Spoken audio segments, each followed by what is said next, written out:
안녕하십니까. 미주알 코주알의 홍성구 기자입니다. 오늘 저희 스튜디오에는요, 변함없이 우리 부동산 정보, 최고의 정보를 전해주시는 김효지 부동산 전문인 나와 계십니다. 대표님 안녕하십니까. 네, 안녕하세요. 네. 자, 요즘은 좀 어떤가요? 9월달 들어서 어떤 변화가 좀 있었나요? 특별한 변화는 없습니다. 네. 없고 저번 방송에서도 한번 언급을 했었지만 네. 공급량이 네. 조지아주 기준으로 해서 7월, 8월에 네. 살짝 올랐었어요. 그랬었죠. 인벤토리 양이. 네, 살짝. 네. 그래서 그 인벤토리 양이 좀 계속적으로 네. 이렇게 공급량이 풀려주기를 바라는 그런 말씀을 드렸었는데 네네. 계절성을 타잖아요. 네. 보통 네. 1년 주기로 해서 보통 여름에 공급량이 풀리면서 가을에 저하되면서 겨울에는 공급량이 떨어지는 네. 그런 곡선을 갖고 있는데 네네. 9월달 통계를 봤었을 때는 공급량이 또 다소 떨어졌어요. 오. 네, 그래서 이것이 계절성을 반영하는 것인지 아니면 또 10월 달에는 어떤 통계가 나올지는 좀 더 조시를 해야 될 것 같고요. 네네. 그래서 아직까지 공급량이 1만스 정도의 인벤토리를 가지고 조지아 스테이트에서 그 바이어들께서 그 집을 찾고 계시는 그런 시장을 형성하고 있다고 보실 수가 있고요. 네. 아직까지는 멀티플 오퍼의 하이스트 앤 베스트 오퍼로서 슈퍼셀러 마켓을 이루고 있습니다. 그렇군요. 네. 지금 물류대란 얘기 나오고 그러는데 역시 영향을 좀 많이 받겠죠? 그럼요. 신규 주택에 특히 큰 영향이 있기 때문에 네. 공급량 자체에 대해서 확장이 될 수 없는 그런 상황이고 또 기존 주택일 경우에도 특별히 이렇다 하게 셀러들 분께서 왜냐하면은 집을 팔고 나서 이사를 하려 해도 마땅한 물건이 없다 보니까 네. 어느 정도 정체된 느낌으로 있다고 보실 수가 있고요. 그렇게. 마켓의 바이어 분들은 여전히 많으세요. 네네. 네, 그리고 밀레니얼 제너레이션 분들 여전히 집을 찾기 위해서 많이 마켓에서 고군분투 하시는데도 불구하고 네. 이 집이라는 것이 신규 주택을 사려고 하더라도 당장 살 수 있는 물건이 없다 보니까 네. 웨이팅 리스트에 올려놓고 장시간 기다려야 되는 그런 상황이고 또 기존 주택은 똑같이 비린 경쟁에서 또 그러한 과정을 거쳐야 되는 그런 상황이다 보니까 네. 아직까지는 특별히 어떤 변화가 있다고 볼 수는 없습니다. 잘 알겠습니다. 자, 오늘은 어떤 얘기 해주실까요? 오늘은 저희 투자자분들께서 많이들 질문을 하시죠. 네. 어떤 투자용 부동산을 구매를 할다라든지 네. 또는 임대용 부동산 네. 구입을 했을 때 네. 내가 들어가는 투자 자금 대비 나한테 들어오는 수익률, 오. 투자 분석 지표라고도 우리가 얘기를 하죠. 네. 예, 그 부분에서 두 가지 중요한 부분을 얘기를 하려고 하는데요. 네. 하나는 여러분들께서 잘 알고 계시는 캠 레이시라고 얘기를 하죠. 네. 자본 환원율. 네. 환원율. 네. 그리고 두 번째는 ROI, Return on Investment이라고 투자 수익률. 투자 수익률. 네, 이 두 가지가 사실은 좀 상관관계가 있고, 네. 내가 투자용 부동산을 투자함에 있어서, 네. 거기에 나오는 그 사업 수익성에 대해서, 잘 알 수 있는 지표가 될 수 있기 때문에, 네. 예, 그 부분에 대해서 한번 언급을 하려고 합니다. 투자하시는 분들한테는 굉장히 중요한 지표예요. ROI도 그렇고 캡 레이트도 그렇고. 네. 근데 이제 어떤 것부터 먼저 얘기해 주실까요? ROI부터 하실까요? 네, ROI ROI부터 제가 설명을 하겠습니다. 좋습니다. 이게 이제 ROI 그러면은 처음 들어보시는 분들은 생소하실지 모르지만 이제 돈을 투자를 했으면 얼마만큼 거기서 돈이 되돌아오느냐라는 이제 이런 이야기니까 결국은 투자 수익 얘기하는 거니까요.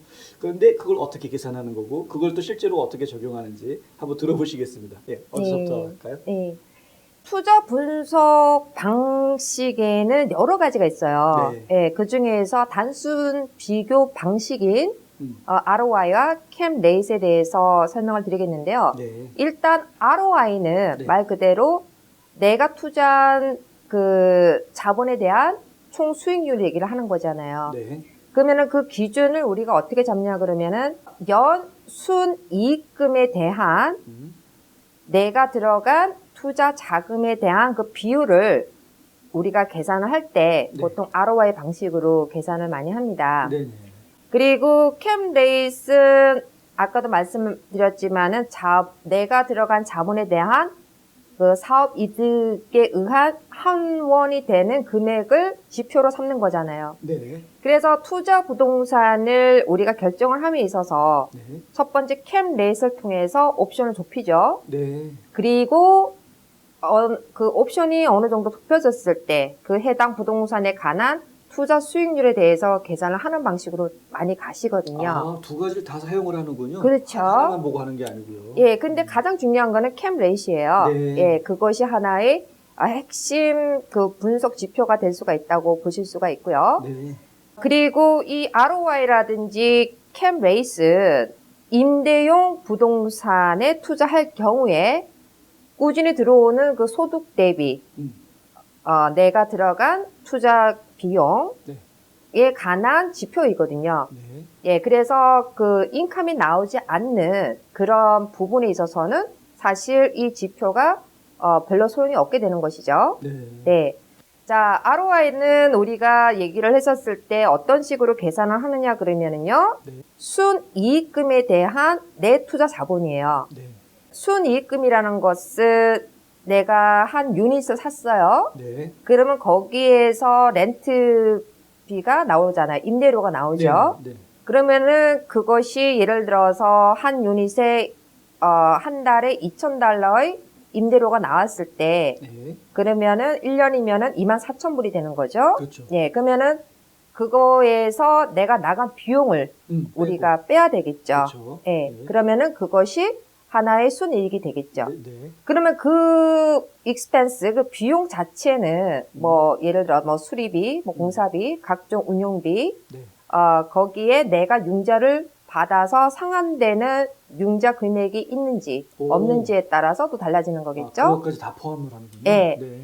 여기서 다른 점은 네. ROI는 네. 이러한 부채, 대출금을 포함시켜서 보통 계산을 하죠. 네. 그러나 캡 레이스 나중에 또 설명을 드리겠지만은 그러한 융자 금액이 포함되지 않는 상태에서 자본 환원율을 계산하는 거거든요. 그렇군요. 예, 그래서 캡 레이스는 우리가 현금으로 산다고 가정했을 경우로 자본에 대한 환원율을 계산을 하는 거죠. 예. 네, 그래서 아까 ROI를 다시 말씀드리면 각종 비용을 제외하고 또 내가 모기지를 받았으면 네. 그 모기지를 LTV로 계산했을 때 80%를 받았는지 90%를 받았는지에 따라서 네. 그 나가는 비용이 달라지겠죠. 그렇죠.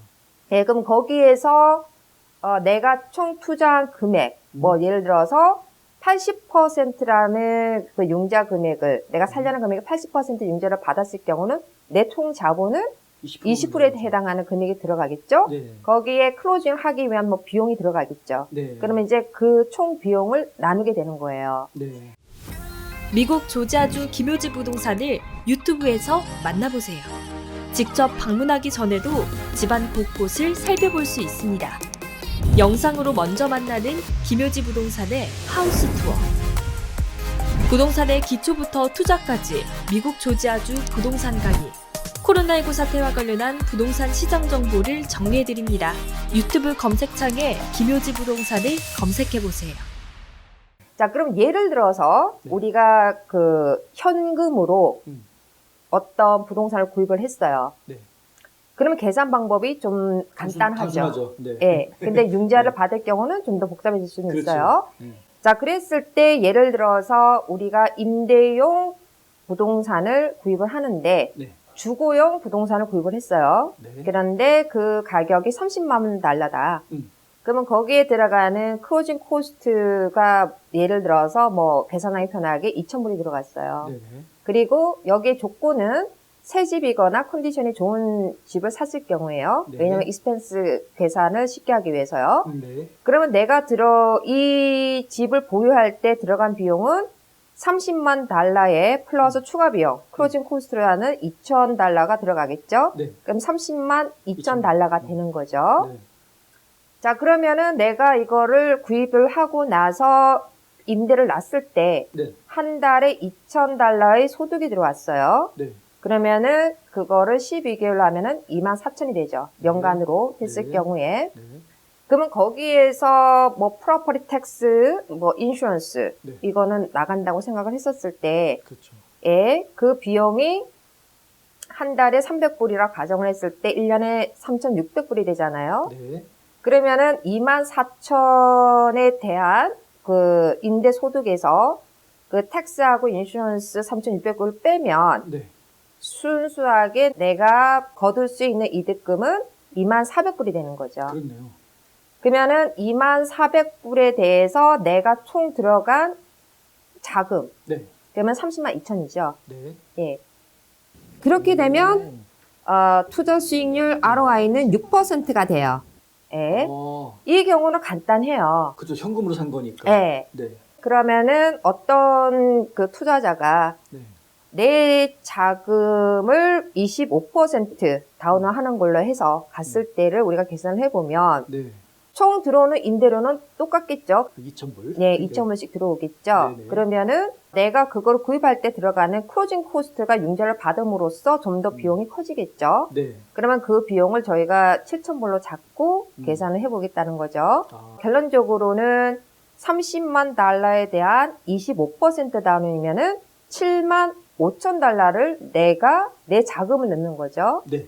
그러면 거기에서 클로징 코스트라는 것이 부대 비용으로서 7천 달러가 애드가 되니까 네. 8만 2천 달러가 되죠. 네. 네, 내가 들어간 자금은요. 네. 그러면 거기에서 프로퍼티 텍스 그리고 뭐 인슈런스 보험, 네. 재산세 보험 빼고 네.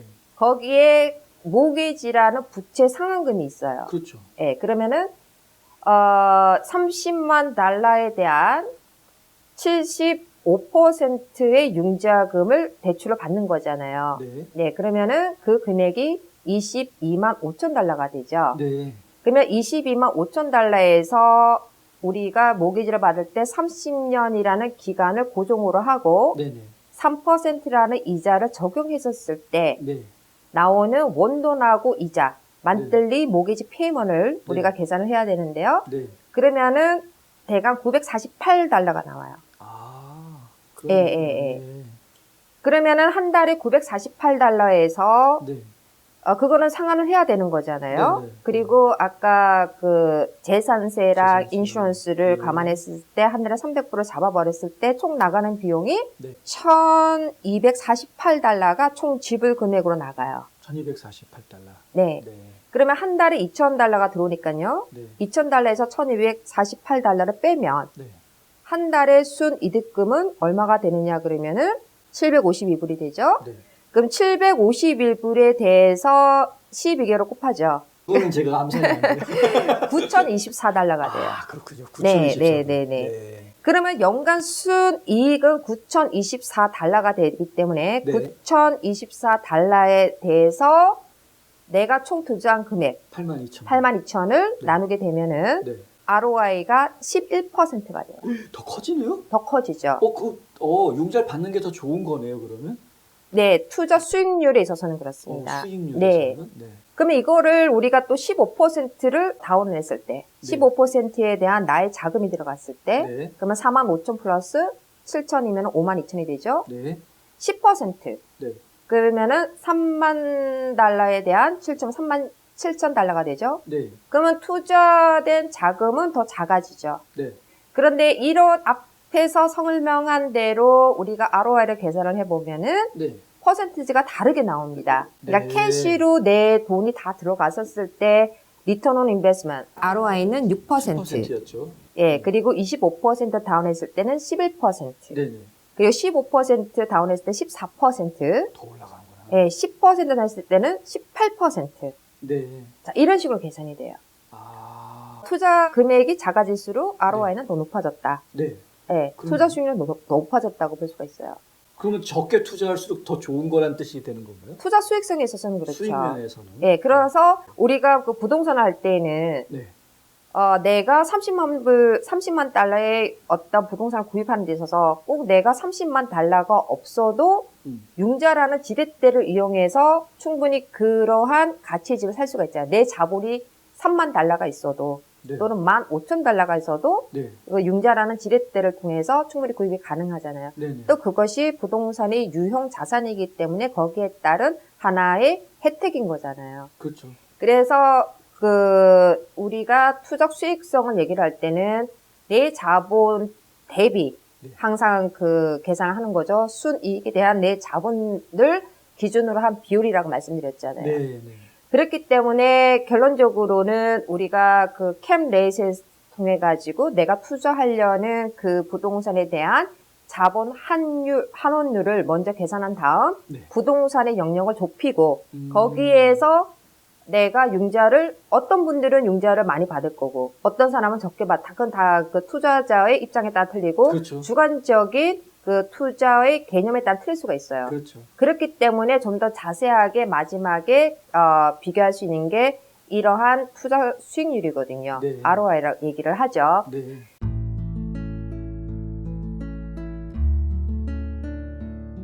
안녕하세요. 이상회계법인의 이상엽입니다. 30년 동안 아틀란타 한인사회에 봉사한 역사와 경험을 바탕으로 여러분들의 세무 회계 관리와 재정 은퇴 계획을 상담해드리고 있습니다. 부자되세요.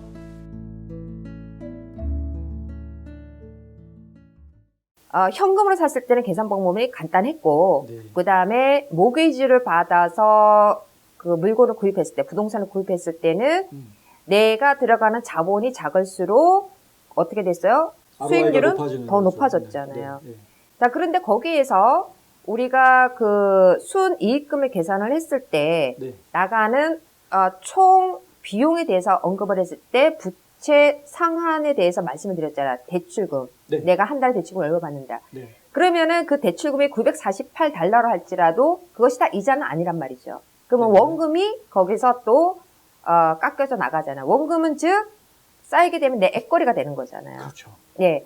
그러면은 1년 동안에 보통 그 모기지 융자는 아모티제이션이라고 그래요. 네. 그래서 처음에는 이자가 많다가 맞아요. 점점 갈수록 이자는 작아지고 원돈이 네. 많아지는 이제 그런 네. 쪽으로 가죠. 네.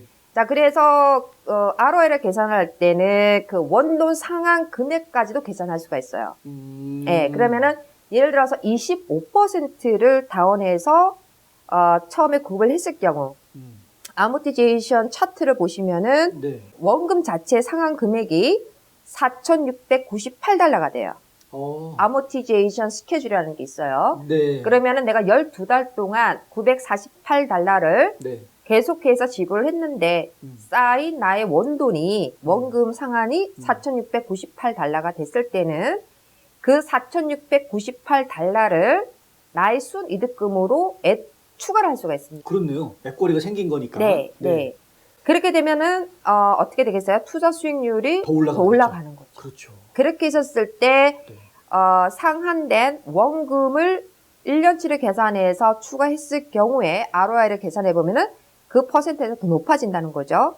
예를 들어서 본인 자금이 25%일 때 네. ROI가 원금 상한 금액을 포함하지 않을 때는 11%였는데 네. 그 원돈 상한을 합쳐가실 때 16%가 됐고요. 네네. 본인 자금 15%로 했을 때는 24%로 바뀌었고요. 10%로 했을 때는 33%로 바뀌었어요. 이렇게 좀 차이가 납니다. 네. 그래서 또 일부 견해를 가지신 분들은 네. 액거리 자체는 어차피 원돈 상한이 자꾸 쌓이는 것은 내 액거리가 쌓이는 거잖아요. 내 자산이 네네. 불어나는 거거든요. 네네. 그럼 어떻게 보면은 그것은 캐시플로우라고 얘기할 수 없다. 현금 흐름으로 얘기할 수 없으니 그렇죠. 우리가 여기서 말하는 RO에서 말하는 순이득금이라는 것은 네. 캐시플로우란 말이죠. 네. 예. 그래서 또 어떤 분들은 그거는 내가 가지고 있는 부동산을 매각했을 때 내가 가져가는 자산이기 때문에 네. ROI 계산법에 넣지 않는 경우도 있으나 그것도 말이 되네요. 예. 어차피 그 부동산을 팔 때에는 또 그만큼 세금도 또 내야 되고 뭐 복잡한 일이 생길 것 같은데. 네. 그래서 네. 이 액거리 부분에 있어서는 애들을 해서 하는 경우도 있고 하지 않는 경우도 있습니다. 그러나 그렇군요. 앞에서 본 숫자처럼 네. 내 투자 금액이 적을 때 ROI는 더 높아진다. 네. 예, 투자 수익성은 더 높아진다는 거죠. 네.